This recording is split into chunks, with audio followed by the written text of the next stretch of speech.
Hello everyone, good morning. আজকে সকাল সকাল তোমাদেরকে আমাদের পরিস্থিতিটা দেখাবো, সেই জন্য একদম চুল টুল না ছিঁড়েই চলে এসেছি। তো আসলে গোটা রাত কালকে সেরকম ঘুম হয়নি, টেনশনটা কে দিয়েছে জানো? জল। মানে আমাদের রান্নাঘরের কলটা ও রাত্রিবেলা উঠেছে, কি করতে গেছে ভগবান জানে, এত জোরে প্যাঁচটা ঘুরিয়েছে, প্যাঁচ ভেঙে গেছে না কেটে গেছে, কি হয়েছে, হড় হড় করে জল, মানে মনে হচ্ছে বাড়িতে এক্ষুনি বন্যা হয়ে যাবে, গোটা ট্যাঙ্কির জল বেরিয়ে যাচ্ছে। আর আমার আরও কেন টেনশন হচ্ছিল, বাড়িতে আরও আমাদের বাড়িতে অনেকজন রেন্টে আছে, হ্যাঁ।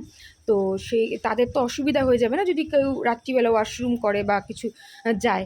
তো সেক্ষেত্রে তো তখন তারা জল পাবে না, ট্যাঙ্কিতে জল একদম মানে এত জোরে পড়ছে যে ও উইদিন 10-15 মিনিটের ট্যাঙ্কি পুরো খালি করে দেবে, এত জোরে জোরে জল পড়ছে। তো আমরা অনেক কাপড় টাপড় অনেক কিছুতেই চেষ্টা করলাম, আমরা দুজন মিলে, হলো না। তারপর তো শেষমেশ বাপিকে ডাকলাম, বাপি একটা লাঠি দিয়ে কি দিয়ে গুঁতা দিয়ে রাখলো, তাও কিছু মানে তাও পড়ছিলই, কিন্তু মানে যেটা 10 মিনিটে শেষ হয়ে যেত সেটা হয়তো এখন 1 ঘন্টা বা আধ ঘন্টা বা 2 ঘন্টায় শেষ হবে, হ্যাঁ।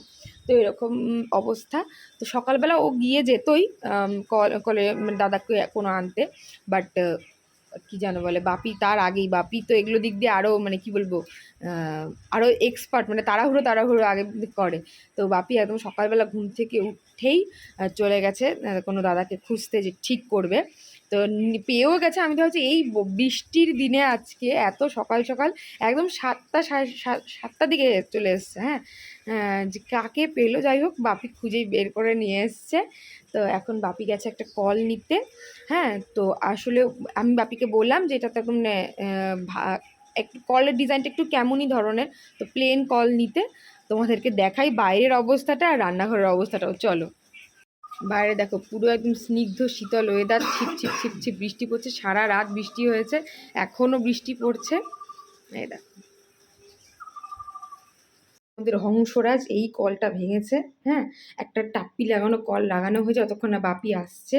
আর এই যে কাঠি ঘোটা কাপড় সব, আর গোটা রান্নাঘরে জলে জল ছিটিয়ে একাকার হয়ে গেছে দেখো। তো দেখলে তো অবস্থাটা। তো এবার বাপি আসুক আর তারপরে ঠিক হবে। জানি না, আমার মনে হয় বাপি অনেকক্ষণই গেছে কিন্তু এখনও আসছে না। আমার মনে হয় দোকান কোনো খোলেনি, ওই যে কল কিনবে যে। তো বেশি ওই যে ফেন্সি এরকম একেবারে হংসর মতন মুখওয়ালা মানে কিনতে বারণ করলাম না, সিম্পল প্লেন একদম সস্তা সুন্দর টিকাও একটা কল নিয়ে আসো বাপি, যেটা মানে কি যদি ভেঙেও যায় কাপড় মাপড় দিয়ে না, এটা তো এমন সিস্টেম না মানে উপর দিয়ে মুখটা এরকম, আমরা কাপড় দিয়ে ঠেকাতেই পাচ্ছি না, যতই টাইট করে লাগাই না কেন হচ্ছেই না। তো যাই হোক বাপি এখন আনতে গেছে, আর ততক্ষণ আমি এই বৃষ্টির ভিউটা এনজয় করি। আর তোমাদের সকালটা কেমন করে শুরু হলো? আমাদের তো সকালটা এইভাবেই শুরু, মানে রাত থেকে সকাল, এবার কখন হয়ে গেল বুঝতেই পারলাম না। তো আর তোমাদের সকালটা আজকে কেমন করে শুরু হলো অবশ্যই জানিও।